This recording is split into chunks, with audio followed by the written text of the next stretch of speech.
1979년 10월 16일 부산에서는 수천 명의 학생과 수만의 시민들이 대규모 가두 시위를 벌였다. 유신 독재의 항거에 일어선 시민 학생들이 거리를 휩쓸었다.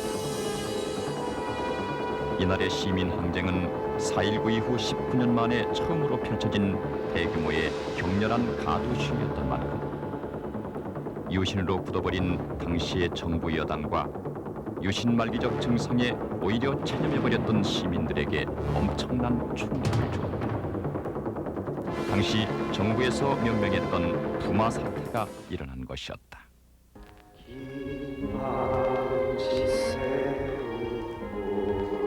부마 항쟁 첫날인 10월 16일의 시위는 이렇게 시작이 된다. 오전 10시 부산대학교 구도서관 앞 잔디밭에는 100여 명의 학생들이 모여 아침 이슬과 교가, 애국가를 부르고 있었고, 같은 시각 당시 상대 경제학과 2학년 정광민 군이 제가 그 상대 경제과 2학년 그 화평운동 수업 시간에 들어가서 직접 그 유인물을 배포하면서 강단 앞에 가서 오늘 드디어 피 흘려 투쟁할 때가 왔다. 같이 나가서 우리 싸우자. 이렇게 하면서 제가 이렇게 학생들과 같이 이렇게 나왔습니다.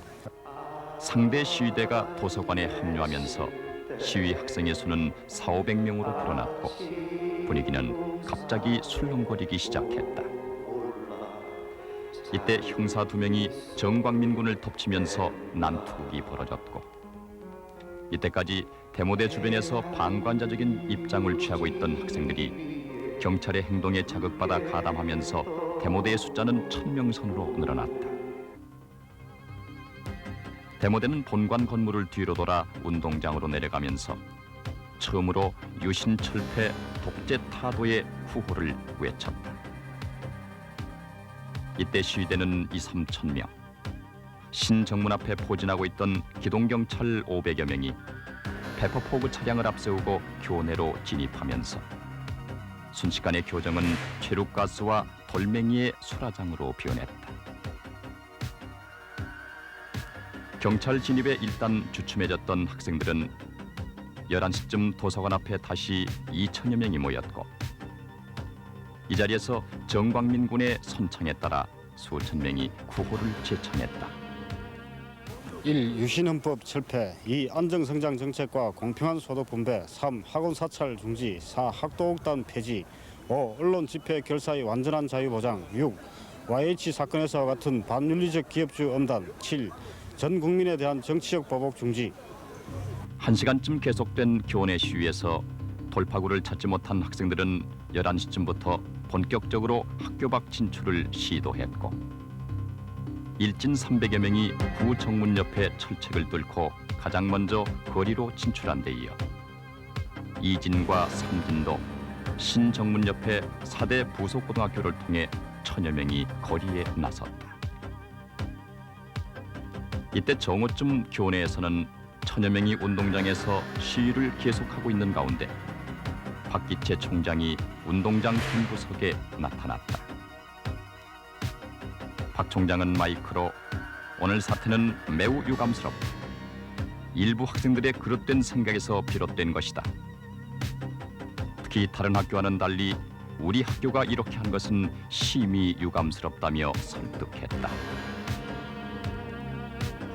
그런 학생들은 귀를 기울이지도 않았고, 총장과 교수들도 이미 불이 당겨진 학생들이 말을 듣지 않을 것으로 판단, 더 이상 적극적인 제지를 하지 않았다. 한편 구 정문으로 진출한 시위대는 금강원을 지나 당시 원예고까지 나간 뒤 경찰과 부딪혔고, 신정문을 출발한 이진 1000여 명은 산업도로를 따라 온천장까지 진출한 뒤 기동대와 부딪혀 와해되면서 온천장 지역에서 흩어졌던 일진과 이진 시위자 500여 명이 다시 모여 미남 노타리로 진출했다.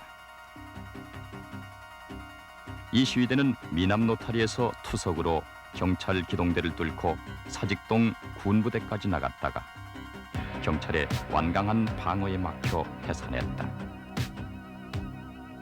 마지막으로 가도 진출한 삼진 시위대 500여 명은 산업도로와 온천장 입구 동래서를 거쳐 교육대학 앞까지 나갔다. 당시 기자는 부산대학교로 취재를 가던 중에 온천 입구 삼거리에서 동네 쪽인 바로 이 지점에서 부산대학 시위대와 마주치게 되었습니다. 당시 학생 시위대의 숫자는 300명 정도였습니다만 상당히 놀라운 것이었습니다.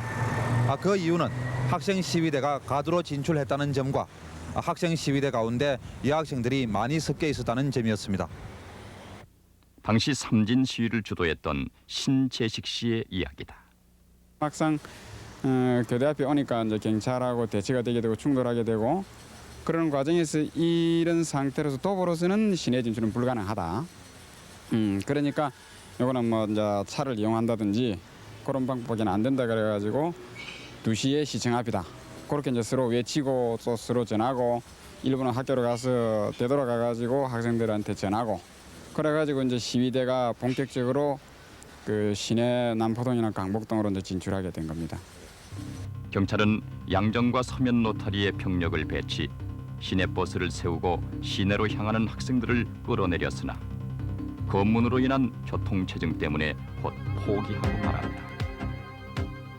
경찰은 또 부산역에서의 시위를 막기 위해 학생들이 탄 시내버스는 부산역에 정차를 하지 못하도록 하고 그대로 통과시켰다. 이래서 동네 지역을 벗어난 학생들의 집결지는 자의반, 타의반으로 시청이 있는 지역인 남포동, 광복동으로 변해버렸다. 그럼 여기서 왜 부산대학교에서 그날 그토록 대규모의 시위가 일어났는가에 대해 한번 짚어볼 필요가 있다. 부산대학교에서는 73년 12월 교내에서의 유신 반대 시위 이후 본격적인 시위는 거의 없었다. 그래서 대학생들 간에는 부산대를 유신대학이라 불렀고 부산대생들도 스스로 그렇게 부르며 차종했다. 특히 당시는 철통 같은 유신 독재와 긴급 조치 아래에서 유신 헌법의 당위성에 대한 거론만으로도 구속이 되고 처벌이 되던 시절이다. 또 당시 경찰은 지금과는 달리 부산대 안팎에 지휘소를 설치하고 100여 명의 사복경찰을 아예 교내에 배치, 학생들의 행동을 직접 감시해왔다.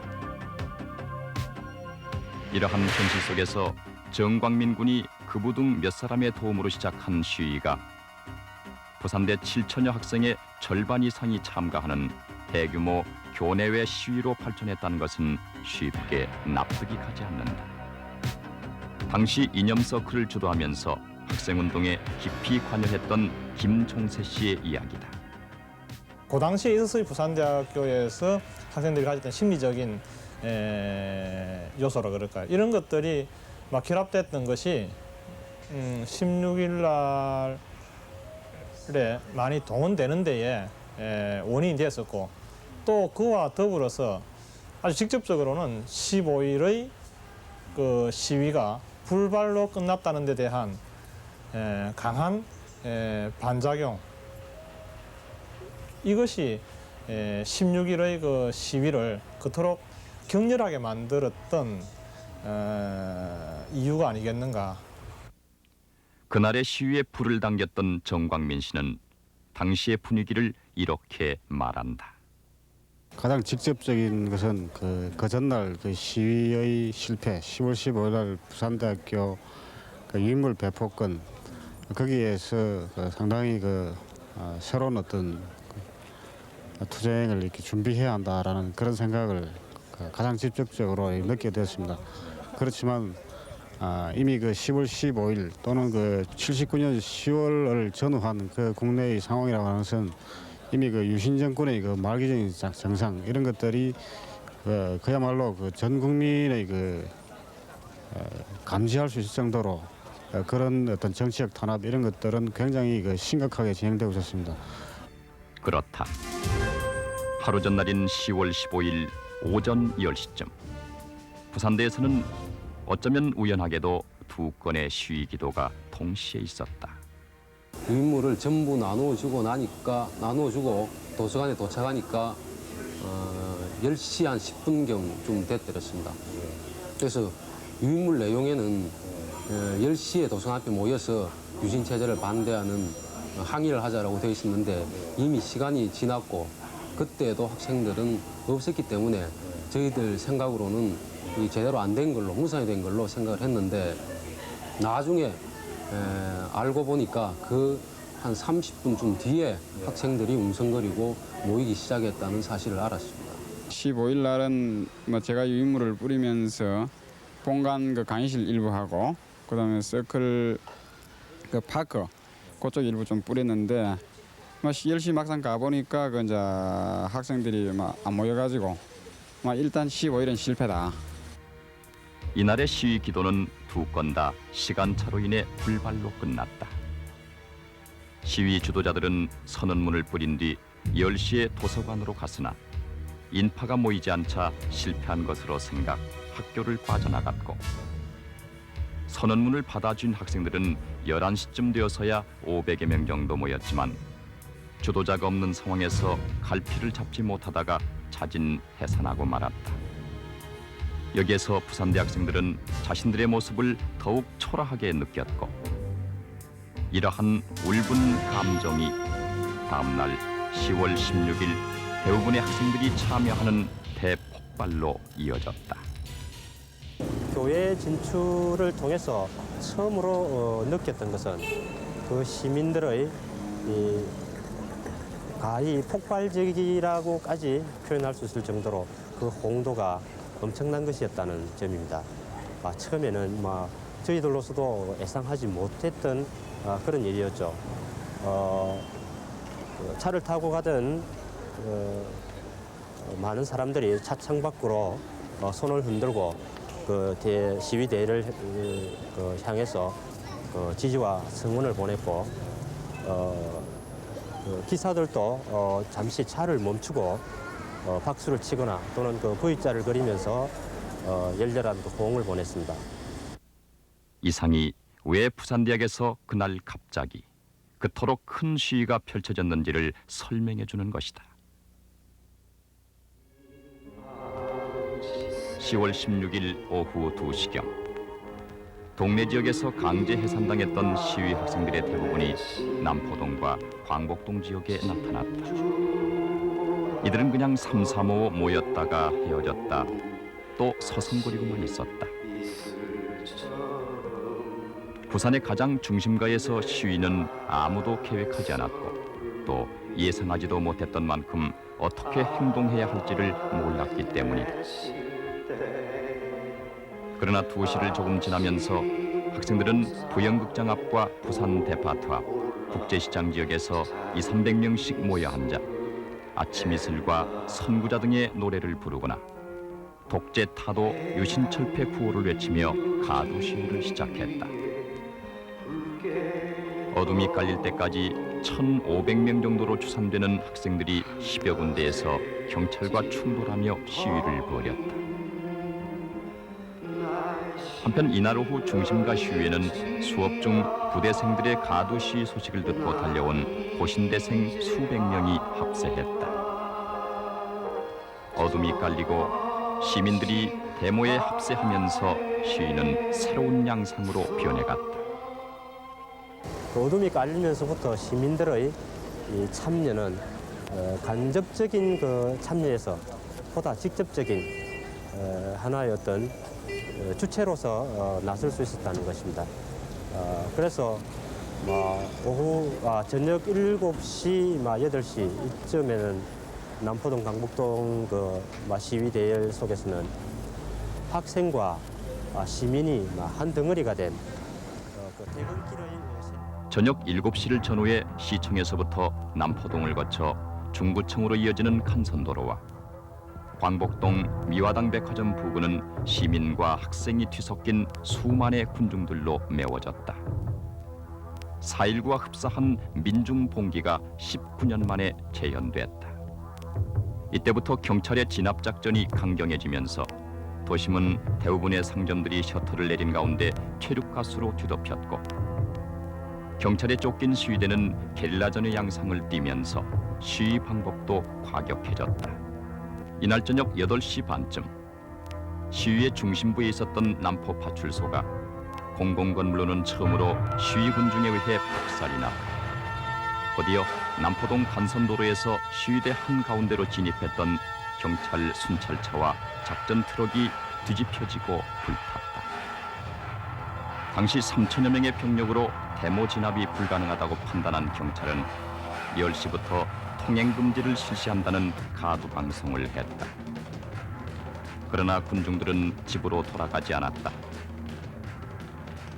당시 경찰에는 지금과 같은 전투 경찰로 편성된 대모 진압 부대가 없었다. 이날 부마 항쟁 첫날의 시위는 밤이 깊어가면서 도심 외곽 쪽으로 확산됐다가 밤 12시까지 계속됐다.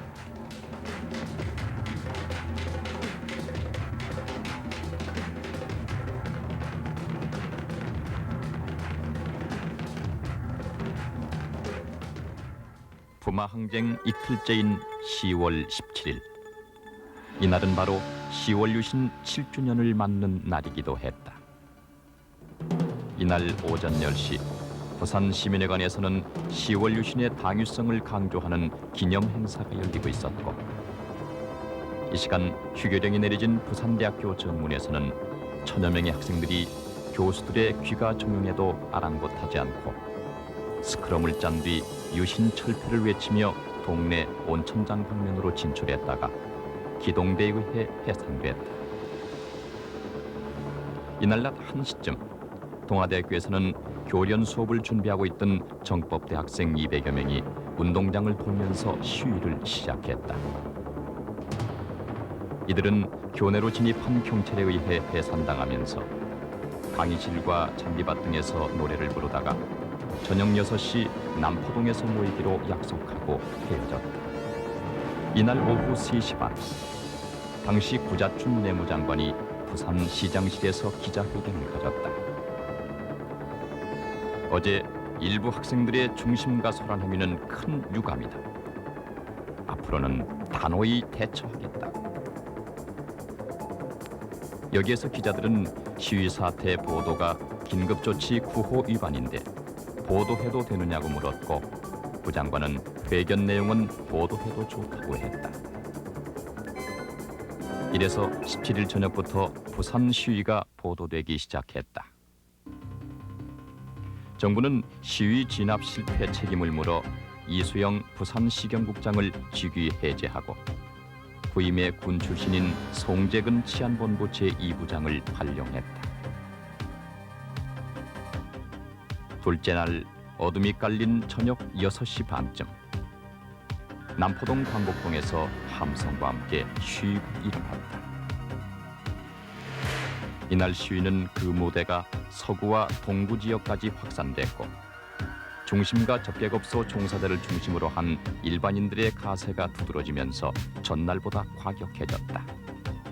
저녁 7시 반쯤 충무파출소를 부순 시위대는 운동장까지 진출하면서 서부경찰서와 서구청, 도청, 중부세무서 등을 파괴했다. 또 동구 방면으로 나간 시위대는 초량 1파출소를 습격하고 동부경찰서 앞에서 경찰과 공방전을 벌인 뒤 KBS에 난입했다가 군인들의 진주로 해산했다. 부산문화방송은 첫날에 이어 둘째 날에도 돌멩이 세례를 받았다. 둘째 날 시위는 셋째 날인 18일 새벽 1시까지 산발적으로 계속됐다. 정부는 17일 밤 11시 반 최규하 국무총리 주재로 임시 국무회의를 열고 18일 0시를 기해 부산 일원의 비상계엄을 선포했다. 비상계엄 소식은 밤 11시 50분쯤 텔레비전과 라디오의 임시 뉴스로 알려졌다. 1972년 10월 17일 10월 유신 이후 꼭 7년 만에 바로 10월 유신 7주년을 맞아 다시 비상계엄이 선포된 것이다. 당시 계엄법에 따르면 비상계엄령은 적의 포위 공격으로 사회 질서가 교란된 지역에 선포한다고 돼 있었다. 당시 상황이 과연 비상계엄의 요건에 맞는 것인지. 한편 17일 비상계엄이 선포되기 3시간 전에 이미 이관구 사령부 소속의 군병력이 출동해 동래 서면을 거쳐 부산역에 집결하고 있었다. 계엄 선포 첫날인 18일 새벽, 서울과 포항으로부터 공수부대와 해병부대가 신속하게 부산으로 진입했다. 동구에서부터 동래까지의 계엄 경비는 해병대가, 중구 서구 지역은 공수부대가 맡았다. 데모의 진원지인 부산대학에는 해병대 병력이 진주했다. 계엄 선포 소식조차 모르고 잠자리에 들었던 대부분의 시민들은 탱크와 장갑차를 앞세운 무장 군인들의 출현에 크게 놀랐고, 이날 낮 부산의 시가지는 살벌한 침묵을 유지하고 있었다.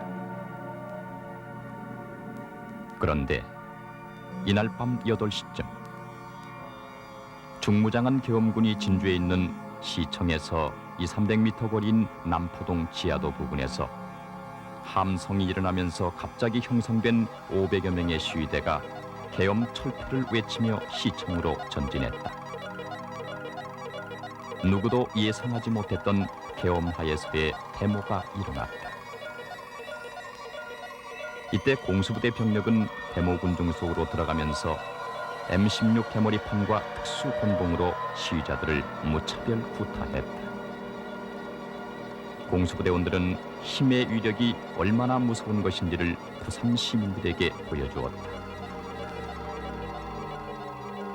이 시간 이후 부산에서 시위는 자취를 감추었다. 부산에 계엄령이 내려진 18일 오후, 마산의 경남대. 부산에서 대학생과 시민들이 시위했다는 소식으로 학생들은 술렁거리기 시작하면서 도서관 앞으로 모여들었다. 날짜를 한 22일경 정도로 잡고 있었는데 부산에서 시위가 먼저 터지면서 학내 문제를 제기하기로 한 학생 중에 한 사람이 정인권 씨가 되겠는데, 당시 그 국제개발학과 학생 2학년이었는데 바로 정치적 문제로 처음에 문제식 그대로 전면적으로 제기를 했었죠. 유신 철폐, 독재 타도의 구호를 외치며 교내 시위를 시작한 학생들은 경찰의 방어로 교외 진출이 어렵게 되자 오후 5시 4.19 의거탑에서 재집결하기로 하고 담을 넘어 학교 밖으로 진출했다. 학생들이 선구자를 외친다거나 아니면 통일 노래를 한다든가 유신 독재 타도라든가 박정권 물러가라 그런 식으로 외쳐가면서 시위를 하니까 시민들도 거기에 가세하게 됐습니다. 오후 5시쯤 경찰의 저지선을 뚫고 3.15 의거탑에 모여 선구자 아침 이슬을 부르던 학생들은 날이 어두워지면서 중심가로 향했다. 시위대가 불종거리에 이르면서 시민들이 합세하기 시작했고, 숫자가 크게 불어난 시위대는 거리의 점포와 민가의 불을 강제로 끄게 하고 격렬한 시위를 전개했다. 일진일퇴식으로 밀리고 이래 하다가 이제 중앙극장 쪽으로 후퇴를 하게 되는데, 거기서 이제 차들이 시위하는데 방해를 많이 하기 때문에 거기서 이제 차가 유리를 부수고 하다 보니까 계속적으로 헤드라이트를 켜고 오는 차들을 돌면을 던지고 부수고, 그다음에 건물에서 내려다보고 있던 사람들이 뭐 호응을 안 하고 불만 켜놓고 있으니까 시군중이 불을 끄라. 다음 날 새벽 3시까지 시위대는 남성동 파출소와 산호 북마산 파출소를 방어하고 경찰 차량을 파괴했다. 그리고 공화당사도 박살냈다. 19일에도 밤이 되면서 형성된 수천 명의 시위대는 마산 MBC와 경남 매일신문사, 전신전화국 등의 공공건물에 투석하면서 마산역과 북마산 시장 일대에서 20일 새벽까지 산발적인 시위를 벌였다. 정부는 20일 낮 12시를 기해 마산 창원 지역에 위수령을 내렸다. 한편 시위가 끝났는데도 계엄군의 무력 시위는 오히려 정도를 토해갔다.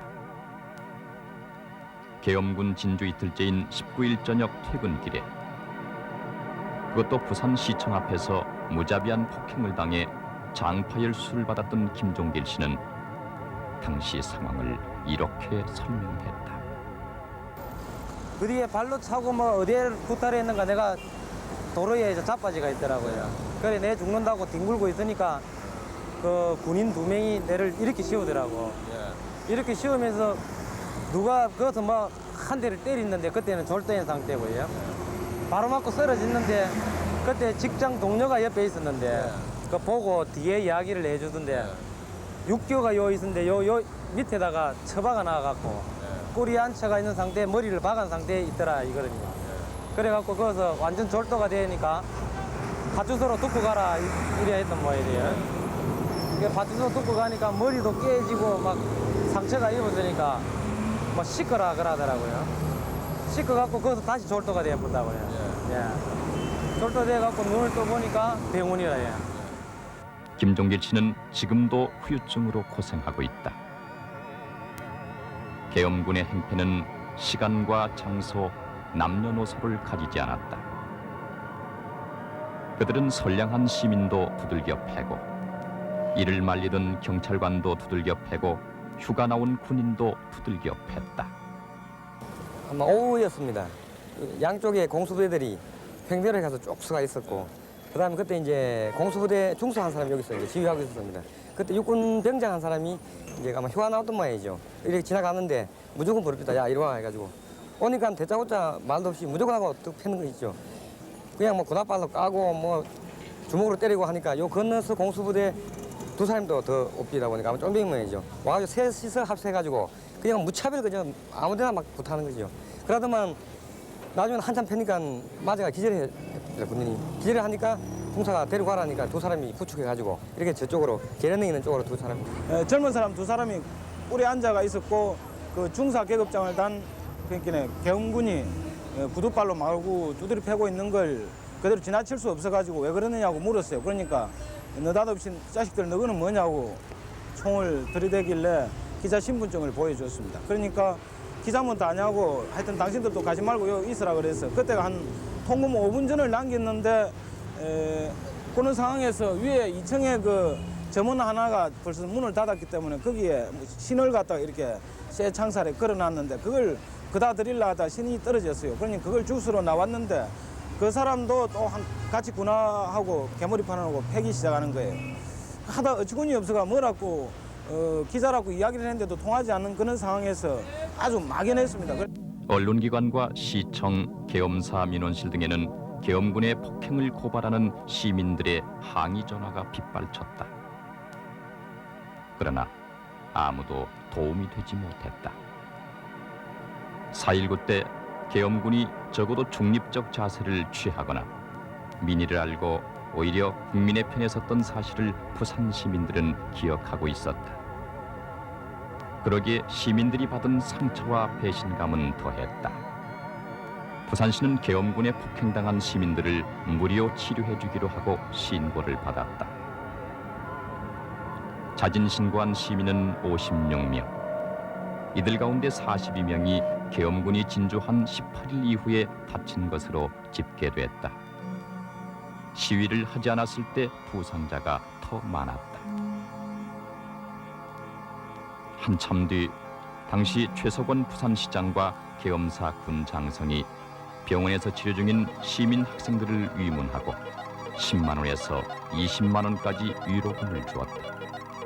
당시 계엄 업무를 총괄한 계엄사령관은 육군 군수사령관인 박찬경 중장이었다. 10월 26일 아침, 시민들은 오랜만에 웃을 수 있었다. 밤새 계엄군들이 온다 간다 말도 없이 사라졌기 때문이었다. 그러나 그날은 바로 10월 26일 김재규 중앙정보부장에 의한 박정희 대통령 피살 사건이 일어났다. 김재규는 계엄 첫날인 18일 새벽 부산에 와서 계엄군에 2,700만 원의 경력금을 내놓은 뒤 부산의 시위 현황을 보고 갔다. 그래서 부마 항쟁과 12.6은 우연이든 어떻든 관계 지어져 왔다. 부마 항쟁 다음에 광주 민주화운동에 정부는 공수부대를 초기에 투입시켰다. 아마 부산에서의 진압작전 성공에서 비롯됐을 것이다. 그들은 광주에서도 부산에서와 똑같이 행동했다. 이것이 광주 민주화운동을 폭발시킨 가장 큰 원인이 됐고 지금도 가장 큰 아픔으로 남아있다. 부마 항쟁으로 연행된 시민 학생은 모두 1,563명에 이른다.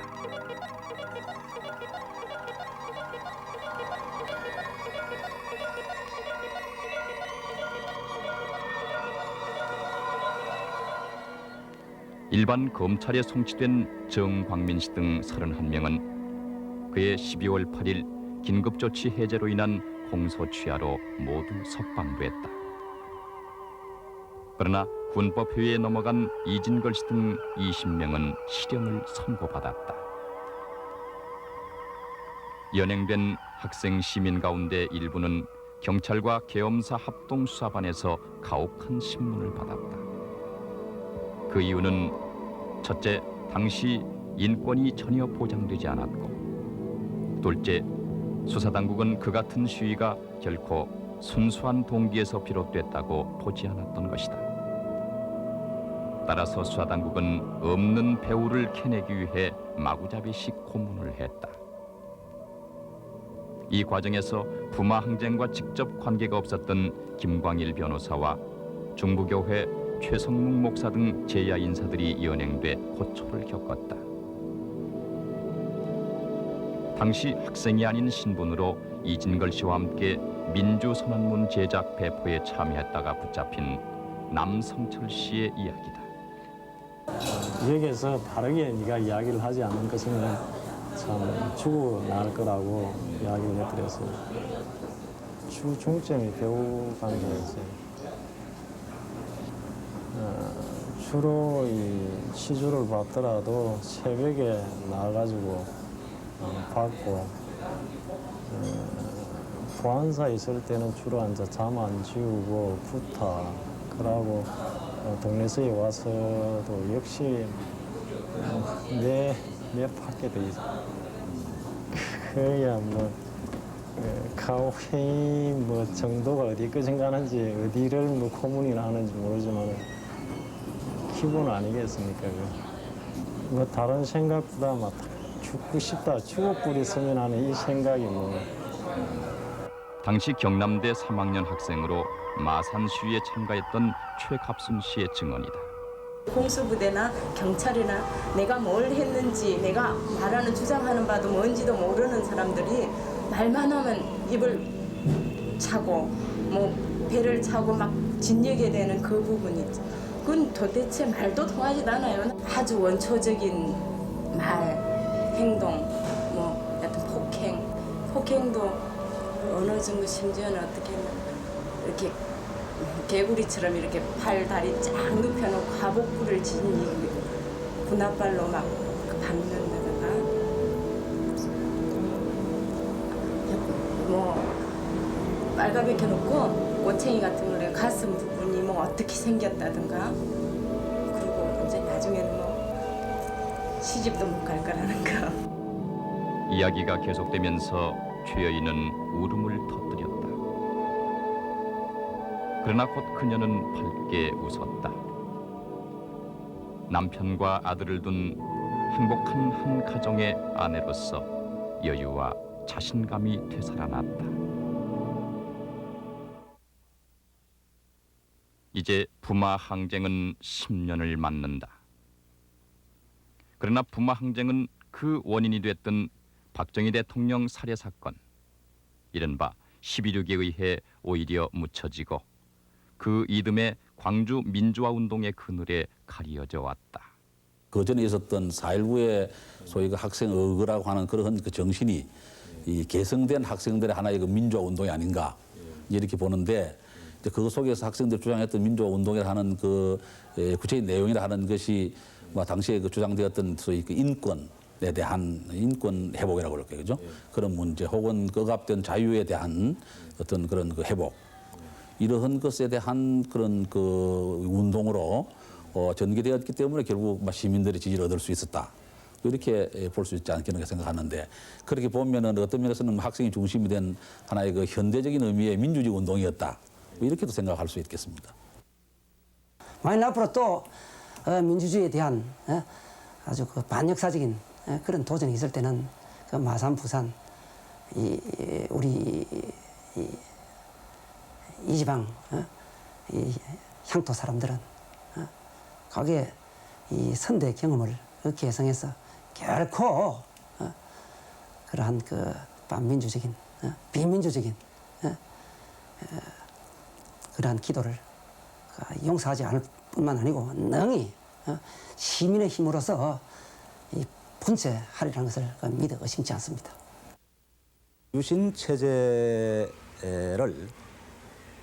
부도덕하다가 보고 유신 체제가 민주적이 아니라고 볼 때 우리 79년의 부마 항쟁은 이러한 그 유신 체제를 배제하기 위한 하나의 민중적 권리였다, 이렇게 볼 수 있습니다. 그런 의미에서 이 부마 항쟁은 그 의의를 높이 평가할 뿐만 아니라 오늘의 우리 역사의 교훈으로 삼아야 할 것으로 생각을 합니다. 그런 점에서 민주발전이나 통일의 노력이 또 비민주적 세력에 의해서 저해받는 그런 사태가 생길 때는 다시 10월 부마 항쟁과 같은 그런 민주화 역량이 언제든가 발휘될 수 있다라고 하는 교훈을 지금 던져준다고 볼 수 있습니다. 외세를 업고 이 민주 세력을 억압하는 그러한 지배 세력과 여기에 부단히 꾸준히 항쟁해온 민족 세력과의 싸움의 그 한 흐름이었다. 이런 맥락에서 파악할 수가 있습니다. 그렇다면 11.6은 바로 1961년 5.16 군사 쿠데타에 의해서 수립된 군사 독재 정권, 유신 정권, 유신 체제에 항거해서 일어난 유신 철폐 독재 타도 운동이었습니다. 부마 항쟁은 이 제도에 의한 민주화가 달성될 수 없다는 그런 절망적인 상태가 되면 결국 문제 해결은 이 시민들, 어떻게 말하면 민중이라고 할 수 있는데요. 이 민중들의 힘에 의해서 문제를 해결할 수밖에 없다는 역사 법칙이 적용된 것이라고 생각합니다. 결국 민중들은 자기 스스로의 힘에 의해서 그리고 제도에서 오는 모든 억압과 희생을 무릅쓰고 항쟁하게 되는 것입니다.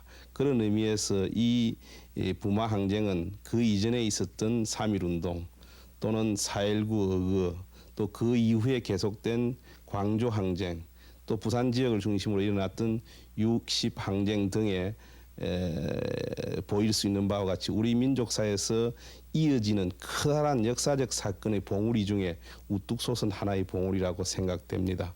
또 그것이 지금은 그 이후에 광주 사건으로 말미암아 역사의 평가에서 묻혔습니다마는 앞으로 이것은 계속돼서 역사적 의의가 밝혀지고 또 우리 민족사가 계속되는 동안 이와 같은 운동은 계속될 것으로 생각합니다. 포괄적인 상황 속에서 그 부산 지역 내에서 그런 어떤 움직임들이 있었다는 것은 전국적으로 봐서도 그런 사실들이 없었고, 그게 또 대중적인, 그러니까 시민 대중들이 함께 참여하는 항쟁의 형태로 발전했다는 것에 있어서 상당한 어떤 그 부산에 사는 사람으로서 한 일개인으로서 상당한 자부심을 가지게 되고, 지금 현재 일어나고 있는 민주운동 그의 차원에서 다시 재조명이 되고, 그런 차원에서 어떤 이 부마 항쟁을 어떻게 그 시민 항쟁의 으로서 시민들에게 다시 한번 부각을 시키면서 같이 공감대를 형성할 수 있는 장으로서 만들어갈 수 있는가, 그런 노력들이 앞으로 필요하지 않겠는가라고 생각을 합니다. 우리의 가까운 과거에서 3.15와 4.19의 역사적 의의가 정립됐고 광주 민주화 운동이 국민과 여야 정부에 의해 그 이름과 명예를 되찾았다. 그러나 부마 항쟁은 10년 동안 아무도 말하지 않았고 그저 아픔으로만 남아왔다. 올 들어 부산과 마산에서는 부마 항쟁 기념 사업회가 발족. 그날의 의의를 찾고자 노력하고 있다.